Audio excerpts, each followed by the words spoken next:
In the late 1980s, American households relied heavily on television.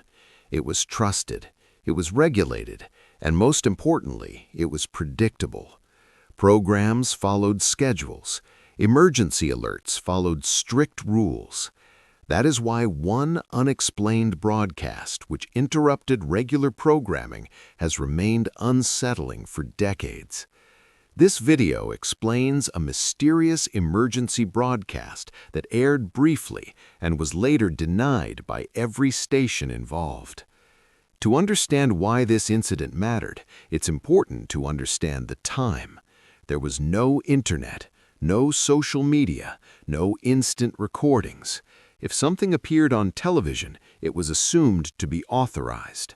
Emergency broadcasts were rare, serious, and unmistakable. They were never vague, and they were never anonymous. Except this one. According to multiple viewer reports, the broadcast aired sometime in 1988. It interrupted late-night programming across several local stations. The interruption was sudden. No warning tone, no station logo, no government seal, just a solid blue screen. And then, a voice. The voice was male, calm, measured.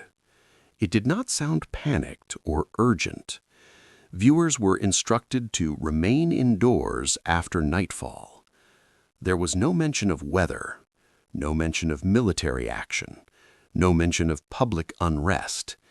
Instead, the message warned that something had crossed into populated areas. The voice emphasized one instruction repeatedly: do not look outside. Do not respond to unfamiliar sounds. Do not attempt contact. The broadcast suggested that recognition itself was dangerous.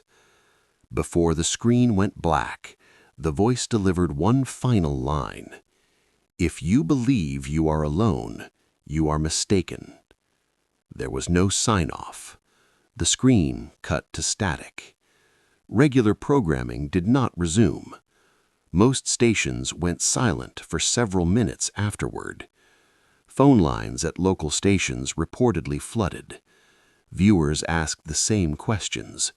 Was this a test? Was it a mistake? Was there a real threat? Some callers claimed they heard knocking outside their homes that same night. Others reported slow footsteps near windows or doors. In many cases, the sounds stopped when lights were turned on. No emergency services were dispatched. No alerts followed. By morning, stations denied the broadcast ever aired. Those that acknowledged interruptions blamed technical malfunctions. No station provided footage. No government agency claimed responsibility. There was no investigation made public. For an event that allegedly aired across multiple locations, this silence was unusual. No full recording of the broadcast exists today. Only fragments have surfaced, often in poor quality. One partial audio clip ends abruptly mid-sentence, right as the voice says, "Do not respond if it calls you by..." The recording cuts out. No verified source has ever confirmed its authenticity. What makes this incident unsettling is not what was said, but how it was said. There was no fear in the voice, no urgency, no emotion. It sounded like a routine announcement, as if whatever was happening was expected or already understood. To this day, no authority has claimed responsibility for the broadcast. No explanation has been offered, and no one has explained how a message like this could air simultaneously without anyone authorizing it. This has been the explanation of a mysterious emergency broadcast. Whether it was a test, a mistake, or something else entirely remains unknown.